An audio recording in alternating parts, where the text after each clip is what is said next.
Welcome back Ikram A to ज़ी के मोअज़्ज़ज़ नाज़रीन अस्सलाम वालेकुम। मैं इकरामुल्लाह आपसे मुखातब हूँ। नागुज़ीर है इस दास्तां की बयानी क्योंकि है इससे वाबस्ता मेरा, आपका और हम सब का मुस्तक़बिल। बढ़ती हुई आलमी गर्माहट, इस माहौलियाती तब्दीली के हम सब जिम्मेदार। इस फसाद फिल अर्द में हम सब ही शरीक, कुछ किरदार बनकर, कुछ खामोश तमाशाई बनकर। पर वक्त आन चुका खामोशी तोड़ने का।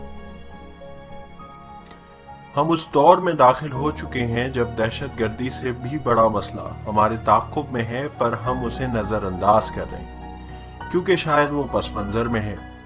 लेकिन जब कभी वो अपनी झलक दिखलाता है, तबाही और बर्बादी का सामान साथ लेकर आता है। साल ब साल ये बला हमारे करीब तर आती जा रही है, पर हमें इसका इदराक नहीं। यह मसला है माहौलियाती तब्दीली का। हम आलमी गर्माहट या ग्लोबल वार्मिंग से अब मजीद नजरें नहीं चुरा सकते। हमारी फिजा आलूदा से आलूदा होती चली जा रही है, पानी के ज़खायर में कमी आती जा रही है, और जो ज़खायर हैं भी उनमें भी आलूदगी की आमेज़िश बढ़ती जा रही है। अगर हमने अब भी आंखें ना खोली तो हमारी आने वाली नस्लें हमें माफ नहीं करेंगी।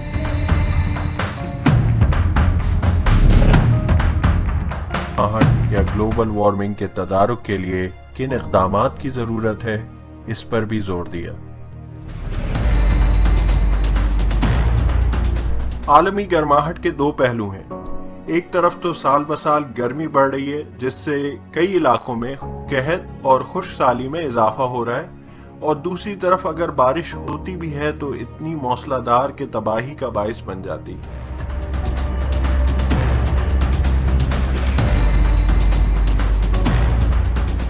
कराची 21 अगस्त 2017। महज चंद घंटों में गरज चमक के साथ 50 मिलीमीटर बारिश, 17 अफराद जाँ बहक। 8 दिन बाद इसी शहर में 130 मिलीमीटर मजीद बारिश हो गई। शहरी सरगर्मियां मुअत्तल, कारोबार जिंदगी माजूल, 23 अफराद मजीद हलाक, करोड़ों का नुकसान। ये वाकया महज एक मामूल का वाकया नहीं है। कराची के बासी इस बात की गवाही देंगे कि 21 अगस्त जैसी गरज चमक और तूफानी मौसम उन्होंने पहले नहीं देखा। इसी दौरान मुंबई में भी यही हाल देखने को मिला।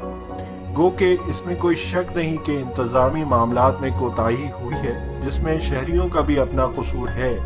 लेकिन फिलहाल मौजू ये है कि इस किस्म के अनहोनी वाक़यात तसलसल से वक़ूअ पज़ीर हो रहे हैं, बल्कि इस जैसे वाक़यात की अगर कड़ियाँ मिलाई जाएं तो हमें एक रुझान देखने को मिलता है।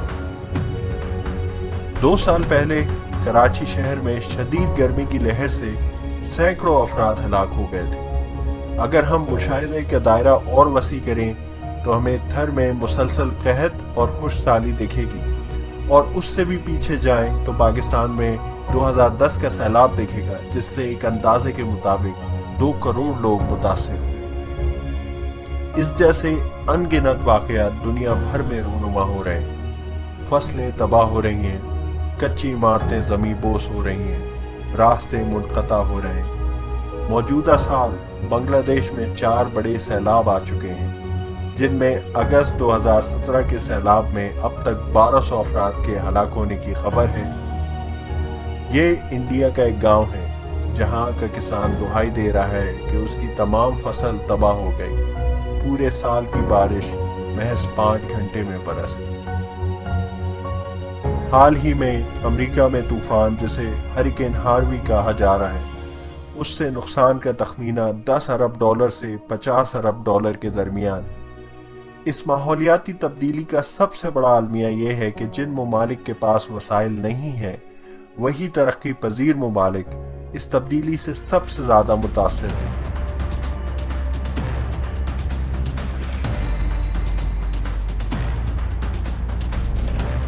ये मंजर तकलोबान फिलीपींस के हैं, जहां तकरीबन पूरा शहर ही जमी बोस हो गया 2015 के तूफान के बाद।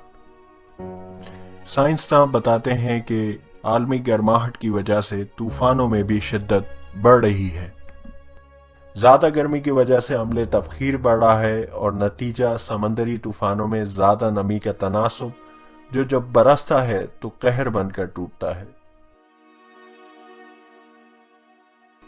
تو اب سوال یہ پیدا ہوتا ہے کہ کیا یہ نیا موسمی رجحان محض قدرت کا اپنا ہی کھیل ہے یا اس میں ہم انسانوں کا بھی کوئی عمل دخل ہے؟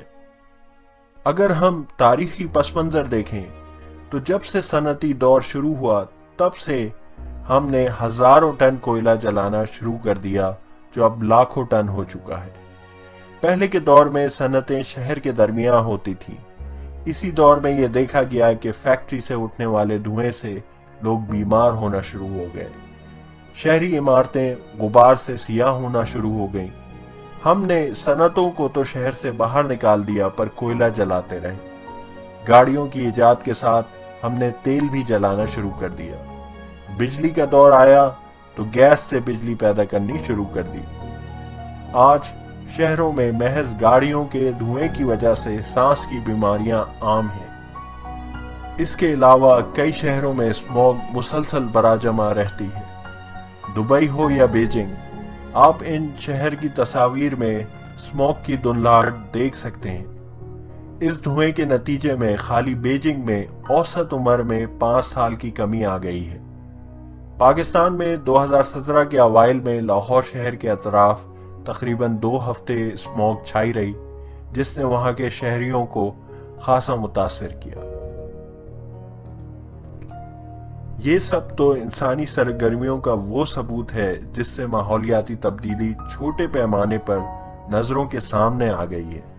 اب ذرا سوچئے کہ جو ایندھن ہم صدیوں سے جلا کر فضا میں مسلسل دھوئیں کی صورت میں خارج کر رہے ہیں، کیا اس کے اثرات نہیں ہوں گے؟ خالی بھارت میں مستقبل قریب میں 400 بڑے کوئلے سے بجلی پیدا کرنے والے پاور پلانٹس لگانے کا منصوبہ بنایا جا چکا ہے۔ روزانہ 90 ملین بیرل تیل نکالا جاتا ہے، جس کا بیشتر حصہ جلنے کے بعد کاربن ڈائی آکسائیڈ کی صورت میں فضا میں تحلیل ہو جاتا ہے۔ یہ گیس سورج کی ان شعاؤں کو اپنے اندر جذب کر لیتی ہے جو زمین سے ٹکرانے کے بعد دوبارہ خلا میں چلی جاتی تھی۔ جتنی زیادہ فضا میں کاربن ڈائی آکسائیڈ اتنی زیادہ گرمی۔ ماحولیاتی تبدیلی کا وہ حصہ جو انسان کی مرہون منت ہے، سائنسداں اسے اینتھروپوجینک کلائمیٹ چینج کہتے ہیں۔ ہمیں یہ سوچنا پڑے گا کہ کیا یہ فساد فی الارض کی ہی ایک صورت نہیں جو پوری انسانیت کو اپنی لپیٹ میں لے رہی ہے؟ ماحولیاتی تبدیلی کو روکنے کے لیے سب سے بڑا اور سب سے مؤثر ہتھیار ہے بچت بجلی کے استعمال کی، بچت توانائی کے استعمال کی، بچت تیل اور گیس کے استعمال کی، بچت اشیاء کے استعمال کی۔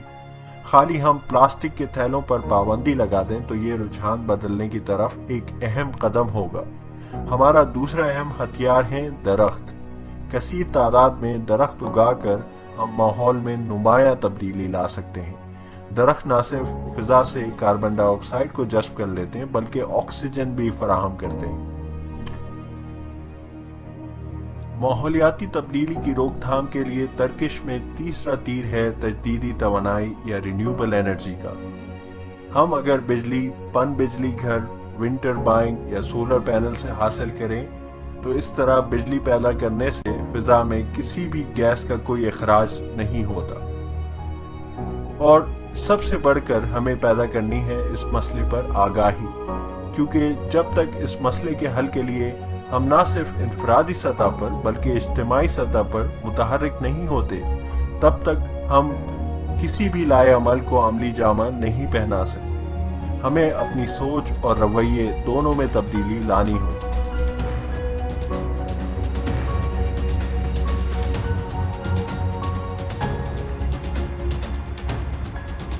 اس دنیا میں سب کچھ اتنا مایوس کن بھی نہیں۔ سرزمین پاکستان سے امید کی کرنیں پھوٹ رہی ہیں۔ قائد اعظم سولر پارک جو کہ 1000 میگا واٹ کا سولر پاور پلانٹ ہے، اس میں 400 میگا واٹ کی صلاحیت مکمل ہو چکی ہے۔ اس منصوبے کی تکمیل کے بعد یہ دنیا کا سب سے بڑا سولر پاور پلانٹ ہوگا۔ دوسرا کام جو حال ہی میں پاکستان میں مکمل ہوا ہے وہ ہے بلین ٹری سونامی پروجیکٹ۔ इस मंसूबे की तकमील पर पाकिस्तान को दुनिया भर में सराहा गया है। 1 अरब से ज़ायद दरख्त लगाकर बिलाशुबा हमारी आने वाली नस्लों के माहौल को बचाया गया है। दूसरा, इससे इलाके की लकड़ी की सनत को भी फरोग मिलेगा, बशर्ते कि दरख्तों की कटाई पायदार और मुतवाज़िन बुनियाद पर हो। भारत में कोची इंटरनेशनल एयरपोर्ट भी तमाम दुनिया के लिए मशअले राह है। ये एयरपोर्ट मुकम्मल तौर पर महज सोलर एनर्जी या शमसी तवानाई पर चलने वाला दुनिया का वाहिद एयरपोर्ट है। हमारी तरजीहात अगर दुरुस्त हो जाए तो हम आलमी गर्माहट के मसले को हल करने के लिए पूरी दुनिया में नुमाया किरदार अदा कर सकते हैं। अगर हम चाहें तो हम में सलाहियत है कि हम इस खित्ते में इस मसले के हल की क़यादत कर सकते हैं। हमें कुदरत और फितरत दोनों से करीब होना है और जिंदगी से मसनूइयत को तर्क करना है। हमें इस वसी कायनात में अपने वाहिद घर की हिफाजत करनी है। बहुत बहुत शुक्रिया।